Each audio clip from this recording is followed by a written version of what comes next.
समग्र शिक्षा और स्कूल चले हम जैसे स्लोगन आपने और हमने कई गली मोहल्ले और देहातों में दीवारों पर लिखे देखे हैं। लेकिन इन स्लोगन्स के क्या मायने होते हैं और आखिरकार इन योजनाओं का आपको और हमें क्या लाभ मिल सकता है, इस बारे में आज हम जानेंगे और समझेंगे आज के हमारे कार्यक्रम दिल से में। तो स्वागत है आप सभी का हमारे कार्यक्रम दिल से में। आज हमारे साथ है राज्य शिक्षा केंद्र के आयुक्त श्री लोकेश कुमार जाटव जी। आज हम उनसे जानेंगे उनके दिल की बात। नमस्कार लोकेश जी, कार्यक्रम दिल से में बहुत बहुत स्वागत है। बहुत बहुत धन्यवाद, थैंक यू। शिक्षा के क्षेत्र में आपने बहुत से अभूतपूर्व काम किए हैं, उसके लिए तो मैं आपसे बहुत सी बातें करूंगी, लेकिन कुछ व्यक्तिगत प्रश्न पूछना चाहूँगी। जैसे अगर हम आपके यूपीएससी एग्ज़ाम की बात करें तो आपने सिर्फ 23 वर्ष की उम्र में ही यूपीएससी क्रैक कर लिया था, और आप हमारे जो नौजवान हैं उनको क्या गुरु मंत्र देना चाहिए कि वो भी अपने जीवन में सफल हो? आज के युग में सबसे अच्छी बात यह है कि जानकारी का अभाव नहीं है। मोबाइल इंटरनेट के माध्यम से जितने भी करियर ऑप्शंस हैं उसकी जानकारी सभी युवाओं को बहुत ही सहजता से उपलब्ध होती है। इम्पॉर्टेंट जितना ये है कि आप क्या बनना चाहते हैं, उससे ज़्यादा महत्वपूर्ण है कि आप जो बनना चाहते हैं उसका जो रास्ता है वो किस तरह से जाता है। उसके लिए क्या क्या एक अनिवार्यताएं होती हैं, आपको कौन से कोर्सेज करने हैं, किस तरह का एग्ज़ाम देना है, ये सारी चीज़ें हैं। बच्चे निर्णय लेने के पहले सारी जानकारी को एक बार देख लें, समझ लें, उसके बाद निर्णय लें, एक जीवन के लिए लक्ष्य तय करें, और जैसे ही लक्ष्य तय कर लेंगे लगातार उसकी ओर बढ़ते रहेंगे।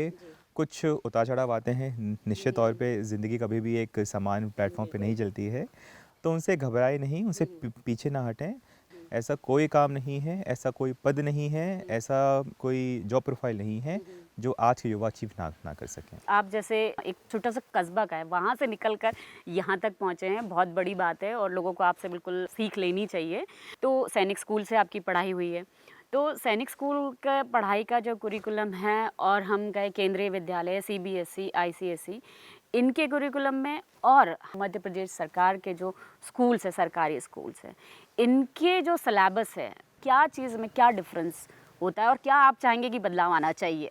एक्चुअली स्कूल है, स्कूल अपने आप एक इकोसिस्टम है। स्कूल सिर्फ बिल्डिंग से, बच्चों से, टीचर से, पेरेंट्स से नहीं बनता है, सबके इंटरेक्शन से बनता है। और ये जब चारों कंपोनेंट्स, मैं फिर रिपीट करूँगा कि बच्चे, टीचर, पेरेंट्स और स्कूल का जो इंफ्रास्ट्रक्चर होता है, सीखने के जो संसाधन होते हैं, इन सभी का जब एक अच्छा इंटरेक्शन होता है तभी एक अच्छा हाई परफॉर्मिंग स्कूल बनता है। और मुझे लगता है कि मेरे जीवन में जो टर्निंग पॉइंट था वो सैनिक स्कूल में प्रवेश लेना ही था। मैंने कक्षा 9th में सैनिक स्कूल में एडमिशन लिया, और वो 4 साल जिस तरह की नर्चरिंग हुई, जिस तरह की ग्रूमिंग हुई, एक होलिस्टिक डेवलपमेंट जो होता है, क्योंकि जो शिक्षा होती है वो समग्र रूप से देखें बिल्कुल।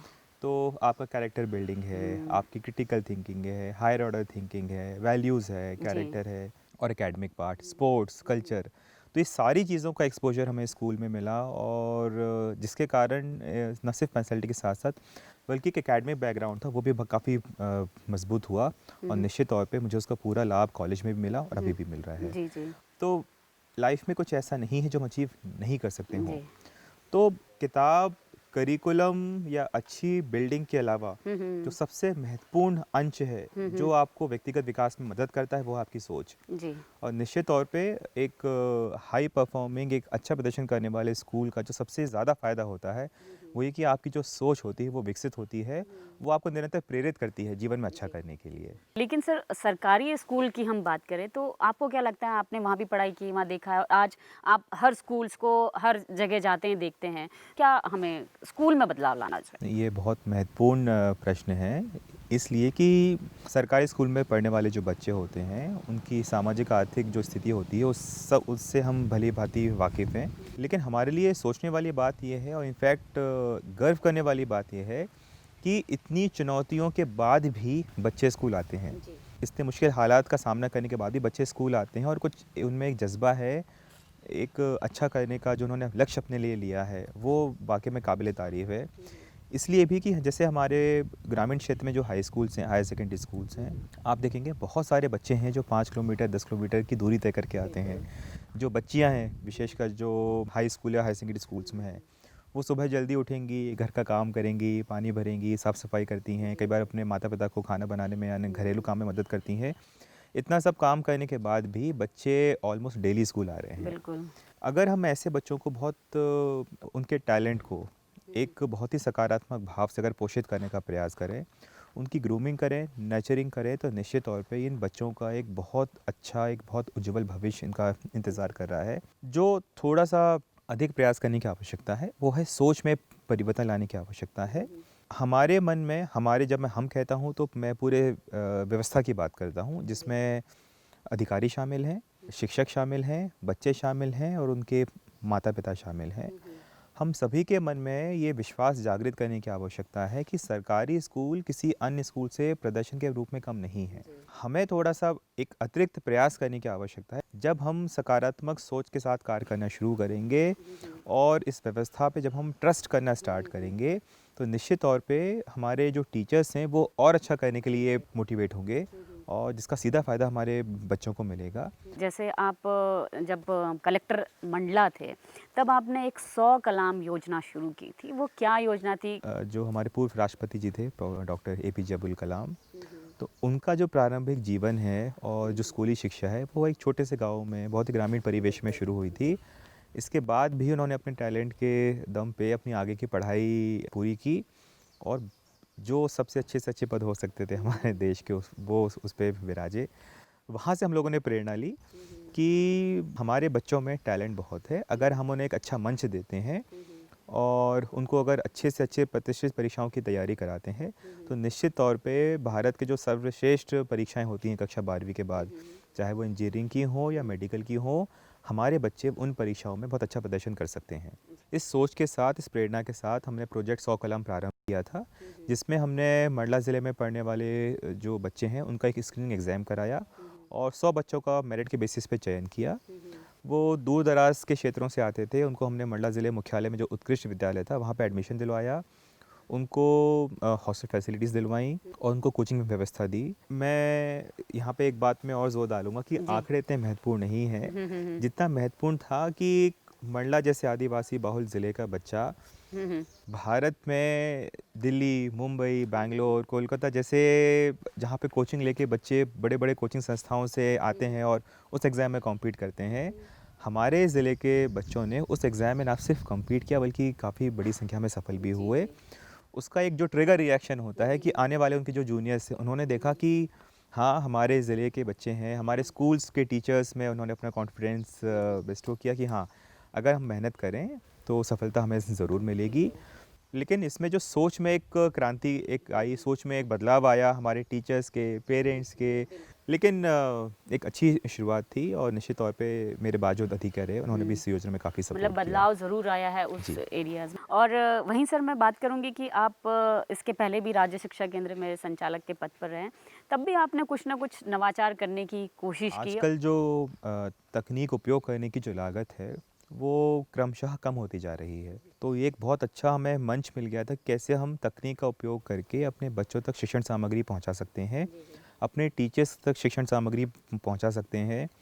जब तकनीक नई नई आई थी, जब नए कंप्यूटर्स आए थे, मोबाइल आए थे, लैपटॉप आए थे, डेस्कटॉप, तो उनकी कीमत बहुत ज़्यादा होती थी।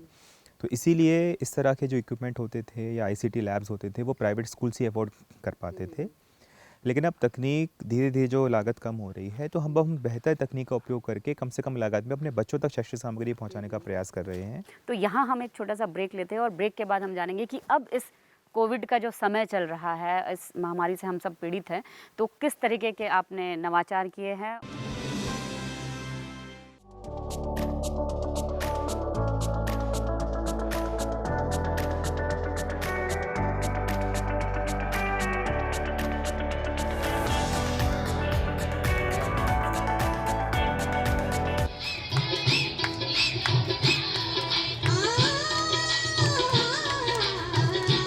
ये जगह तो इतनी नेचुरल हरियाली के साथ है कि यहाँ आने का मन बार बार करता है। The whole ambience is good. It's a wonderful place to be. Bhopal के आसपास जगह इससे अच्छी कोई नहीं मिलेगी। गूगल पे सर्च करें रिजॉर्ट्स नियर भोपाल तो नंबर 1 चॉइस में हरदम महुआ हाउस ही आता है आजकल तो।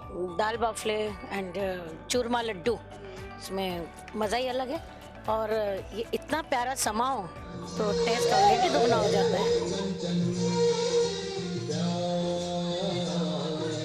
अच्छी फॉरेस्ट की जगह मैंने तो नहीं देखी इसने 65 years of my wonderful place everything wonderful natural सब कुछ है, बहुत प्यारा एनवायरनमेंट है एंड लवली सराउंडिंग्स। यहाँ तो ऐसा लग रहा है कि जैसे हम स्वर्ग में बैठे हुए हैं। Good food, good place and good hosts. पहली बार आए हैं but very unique place. Picnic spot तो बहुत ही सुंदर है और जिस प्रकार से उन्होंने बनाया है ऐसा लगता है यहीं आके रहो। अच्छे से इन्होंने डेकोरेशन भी किया हुआ है। बड़े दिनों बाद दाल बाटी चूरमा खाया, Rajasthani churma is specially very tasty. Perfect place for a winter afternoon to spend. गाने में मज़ा आया, खेल में मज़ा आया, पूल भी अच्छा लगा। बाकी जो ये नेचुरल इन लोगों ने डेवलप किया है ये भी काफ़ी अच्छा लगा। This place is super awesome, it's super fun. Told all my friends come visit, हमेशा आइए यहाँ पे, बहुत प्यारी रिसोर्ट है ये। जगह बहुत अच्छी है, मतलब जा जाके एक एडवेंचरस हो जाता है कि आप अंधेरे में एडवेंचर कर रहे हो। That's very good.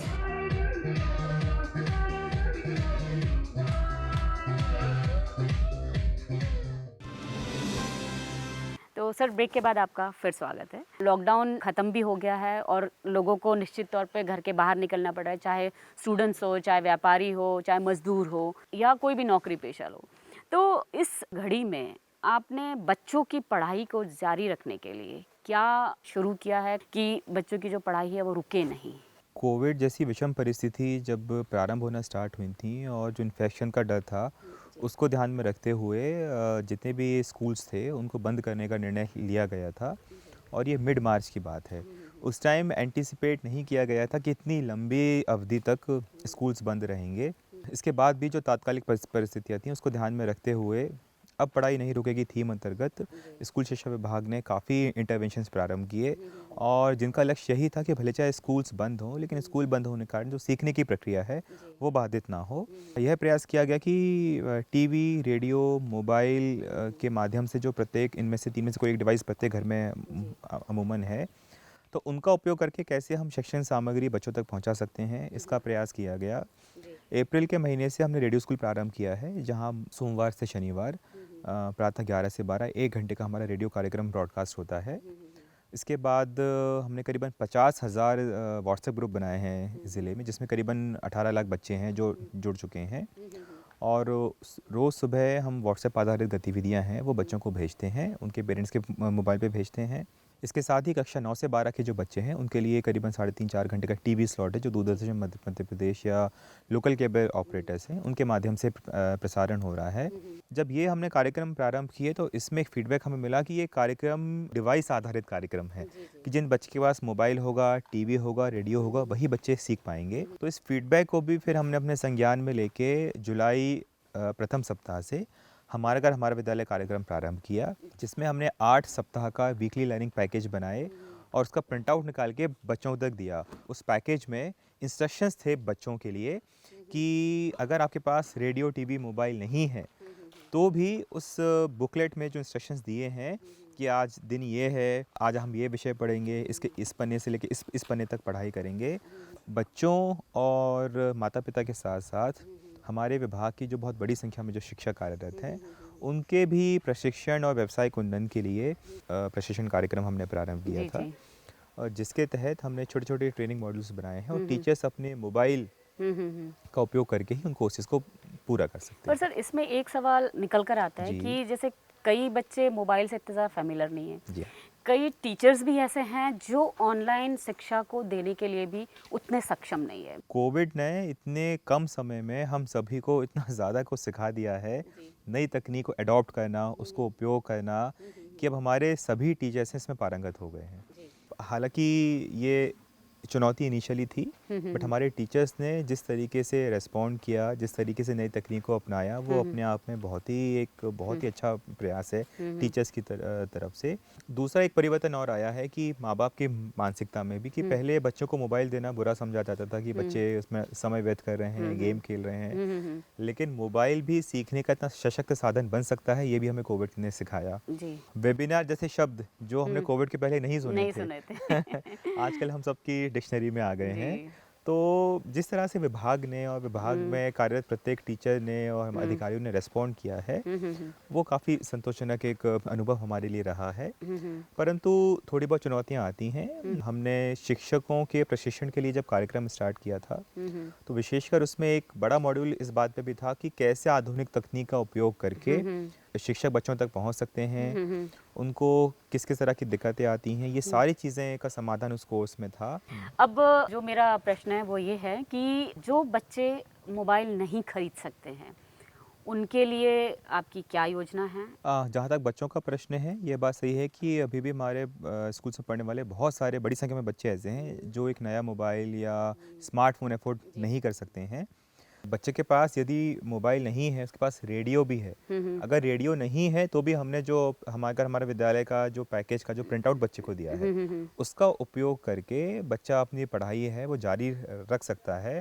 और हमारे शिक्षक साथियों को भी ये अपील हमने की थी कि जब आप गृह संपर्क करें तो सबसे पहले ऐसे बच्चों के घरों में जाएं, उनको सपोर्ट प्रोवाइड करें जिन बच्चों के पास मोबाइल नहीं है, कि सबसे ज़्यादा आवश्यकता उन्हीं बच्चों को की संपर्क करने की। जी। और टीचर्स के, जैसे मैंने पहले बताया, भारत सरकार का जो शिक्षा मंत्रालय है, उनका एक दीक्षा प्लेटफॉर्म है।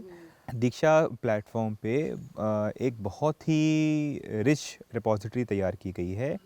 हमारे शिक्षक साथी हैं, हमने सभी शिक्षक साथियों के लॉगिन आईडी पासवर्ड क्रिएट कर दिए हैं। वो बहुत ही सहजता से दीक्षा पोर्टल का उपयोग कर सकते हैं और वहाँ पे जो भी प्रशिक्षण के कार्यक्रम उपलब्ध हैं उसका उपयोग कर सकते हैं। इनफैक्ट जो दीक्षा पोर्टल है उसका उपयोग बच्चे भी कर रहे हैं, क्योंकि उसमें हमारी जो किताबें हैं, पाठ्य पुस्तकें हैं, वीडियोज़ हैं, प्रेजेंटेशंस हैं, ऑडियोज़ हैं, इस तरह का जो कंटेंट है वो ऑलरेडी दीक्षा पोर्टल पे अपलोड कर दिया है।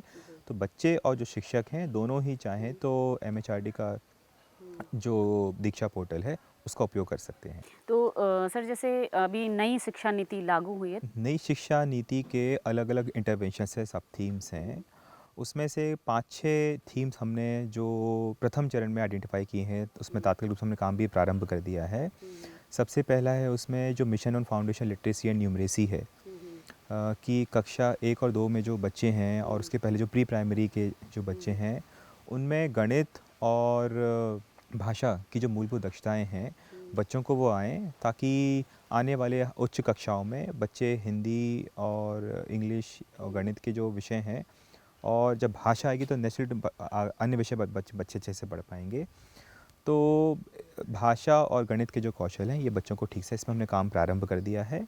तो ऐसे प्रखर बुद्धि वाले बच्चे या जो प्रतिभाशाली बच्चे हैं उनको चिन्हित करके उनकी ग्रूमिंग का एक काम है। इसके लिए एक अलग से योजना भी हम लोग भी काम कर रहे हैं, और उसमें हम लोग प्रयास कर रहे हैं कि ऐसे बच्चों को अन्य बच्चों की अपेक्षा एक अलग तरह से पोषित करने की आवश्यकता है, इस पे हम लोग भी कार्य कर रहे हैं। और इसमें शायद विशेष बच्चों का भी ख्याल रखा गया। बिल्कुल बिल्कुल। और सर, ये भी पूछना चाहूँगी मैं कि जो स्कूल जो पहले की तरह खुले, उसके लिए कितना और वक्त?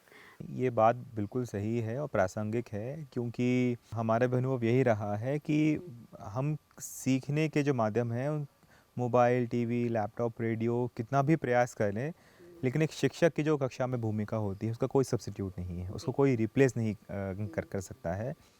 और यह चीज़ और दर्शाती है कोविड के दौरान कि बच्चे स्कूल्स में सिर्फ किताबी ज्ञान प्राप्त करने नहीं आते हैं, एक कॉपरेशन की, टीम बिल्डिंग की, अपने आसपास के माहौल से सीखने की, खेल से सीखने की, अपने सहपाठियों के साथ बात करके सीखने की। तो जो स्कूल में जो एक माहौल मिलता है सीखने का, वो और जो अपने सहपाठियों से बात करने के जो अनुभव होते हैं, निश्चित तौर पे उसकी कमी कोई भी इंटरवेंशन पूरी नहीं कर सकता है। और उत्सुकता सभी में है, स्कूल्स जल्दी खुलें, लेकिन इस समय जो प्राथमिकता है स्वास्थ्य की है, सुरक्षा की है। वर्तमान में कक्षा 9 से 12 के स्कूल जो हैं वो आंशिक रूप से खोले गए हैं, परंतु उसमें जो थीम रखी गई है कि बच्चे सिर्फ मार्गदर्शन प्राप्त करने के लिए ही आ सकते हैं। अभी जो स्कूल्स खोले गए हैं उसमें भी नियमित कक्षाओं का संचालन नहीं हो रहा है, और जब तक की स्थिति सामान्य नहीं होती है और जब तक कि स्वास्थ्य संबंधी जो खतरा है वो कम नहीं होता है, मुझे लगता नहीं व्यक्तिगत रूप से कि स्कूल्स खोलने में जल्दबाजी करनी चाहिए।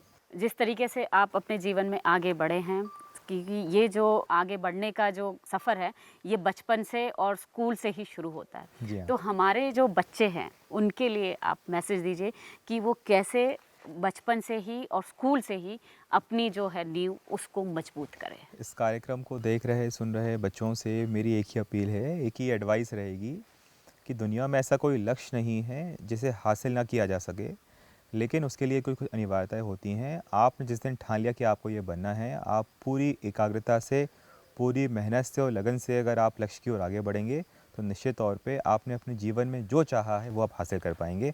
आप सभी को बहुत बहुत शुभकामनाएं। जिस तरीके से आपने एक संदेश भी दिया है, लेकिन फिर भी मैं पूछना चाहूँगी कि जो कोविड-19 का जो ये समय चल रहा है, पेंडेमिक का टाइम चल रहा है, इस वक्त जो बहुत से आपने टूल स्टार्ट भी कर दिए हैं, डिवाइसेस के थ्रू बच्चे पढ़ भी रही है, लेकिन फिर भी इसमें क्या आप बच्चों को हिदायतें देना चाहेंगे, क्या गुरु मंत्र देना चाहेंगे कि इसमें वो किस तरीके से अपनी पढ़ाई जारी रखें?